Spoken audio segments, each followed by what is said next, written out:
Bonjour, aujourd'hui sur Cuisine Saine, nous allons faire un beurre végétalien, enfin plutôt une margarine, et nous allons la faire maison. Comme ça, on pourra bien choisir les ingrédients que nous allons mettre dedans pour la préparer. Donc pas de surprise, pas d'huile de palme, ni ce genre de choses.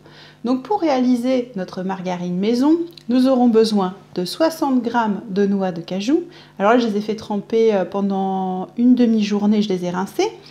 On aura besoin de 125 ml d'eau, de 250 g d'huile de coco, vous verrez là les liquides parce qu'en ce moment il fait plus de 25 degrés, une pincée de sel, 2 cuillères à soupe de lécithine de tournesol. Alors là c'est facultatif, j'ai mis un peu de curcuma mais c'est uniquement pour la couleur, mais si la couleur ne vous dérange pas telle qu'elle est, vous n'êtes pas obligé d'en mettre.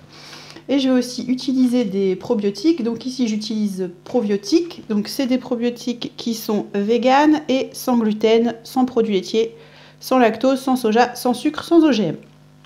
Donc ils font aussi des petits paquets comme ça, probiotiques pour le voyage. Donc si vous ne voulez pas acheter des gros paquets juste pour réaliser des recettes, vous pouvez acheter des petits paquets de 10 gélules.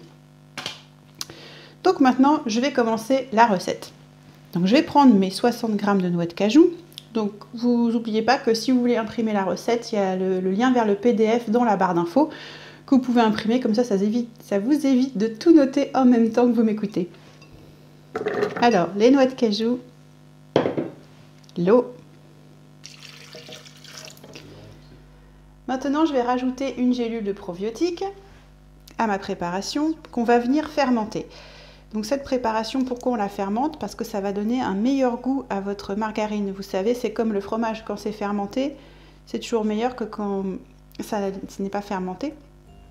Et bien là, ça va rajouter une saveur qui va être vraiment différente et qui va vraiment faire la différence dans votre réalisation de beurre végétalien. Donc voilà. Donc là, vous voyez, c'est une couleur un peu rouge, c'est parce que les probiotiques, c'est fait sur du jus de carotte. C'est pour ça qu'ils sont véganes. Voilà.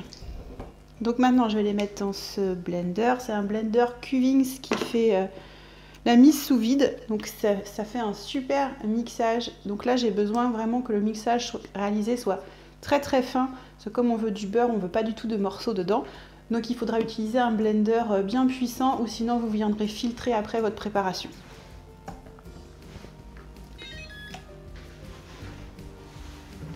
Donc là, il est muni d'une cloche, donc ça atténue légèrement le bruit, mais ça reste un blender, donc ça reste assez bruyant, mais ça atténue un peu. Donc là, je vais utiliser le système automatique qui met sous vide et qui mixe dans la foulée.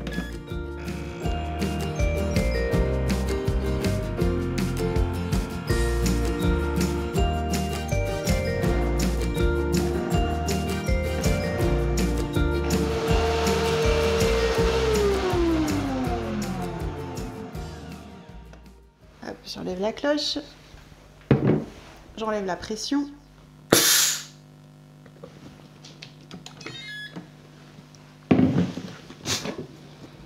Donc voilà, j'ai mon premier mélange de cajou avec l'eau et les probiotiques et maintenant je vais les mettre à fermenter. Donc je vais utiliser mon fermenteur. Donc l'intérêt du fermenteur, c'est que la température est constante, donc j'ai un résultat qui est toujours équivalent. Si vous n'avez pas de fermenteur, vous pouvez le mettre à température ambiante pendant 8 heures à peu près, 8 à 12 heures, mais ça va dépendre si vous êtes été ou hiver, vous n'aurez pas toujours un résultat qui est constant. Donc moi je vais utiliser un fermenteur.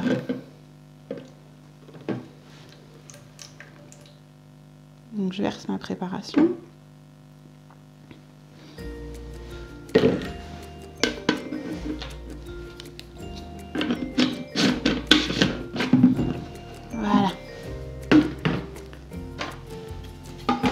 Je ferme et maintenant je vais choisir le menu fromage. Voilà. Donc avec ce type de fermenteur, on peut réaliser des yaourts, du fromage, des pickles et du vinaigre. Et c'est parti pour 6 heures de fermentation.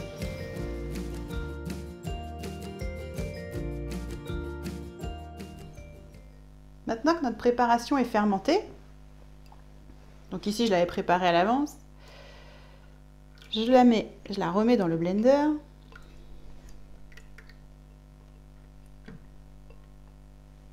Et je vais ajouter tous les autres ingrédients.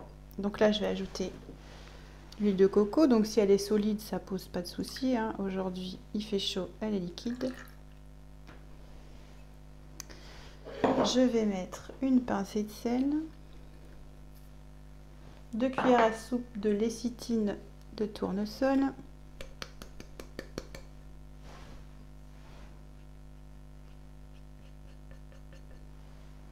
moi je mets un petit peu de curcuma pour la couleur, bon, facultatif hein, encore une fois, et là je vais venir ajouter 80 ml d'huile de colza. Donc moi je vais utiliser cette préparation de margarine uniquement en version crue, mais si vous voulez vous en servir pour faire la cuisson, à ce moment-là vous allez utiliser de l'huile d'olive. Mais alors, attention au niveau du goût, choisissez vraiment une huile d'olive douce parce que l'idéal c'est d'utiliser une huile neutre pour votre préparation. Donc là c'est parti avec l'huile de colza.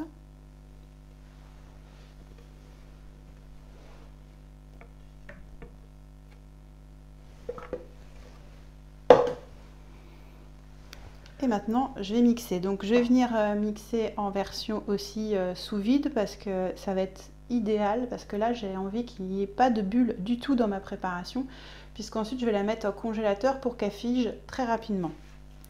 Alors c'est parti.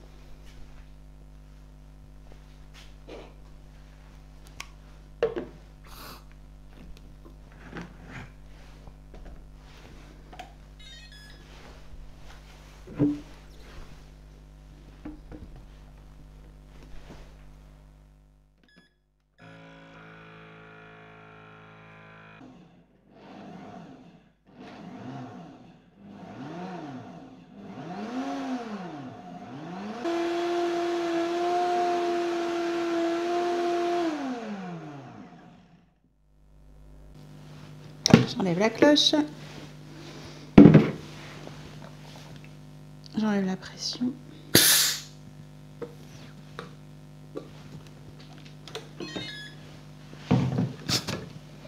Et maintenant je viens le verser dans un récipient qui me servira de contenant de présentation pour ma margarine végétale.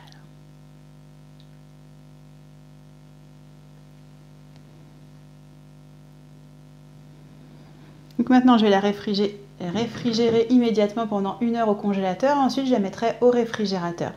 Comme c'est un produit vivant, le goût il peut être un peu modifié au fil des jours, vous allez voir, puisque comme nous avons acheté des probiotiques, ça reste vivant et vous verrez c'est beaucoup plus goûtu qu'une margarine classique.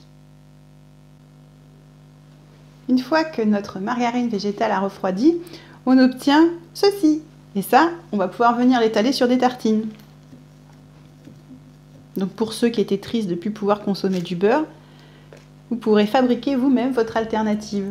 Si vous avez aimé cette vidéo, n'oubliez pas de liker, de partager et de vous abonner à la chaîne. A bientôt sur Cuisine Saine.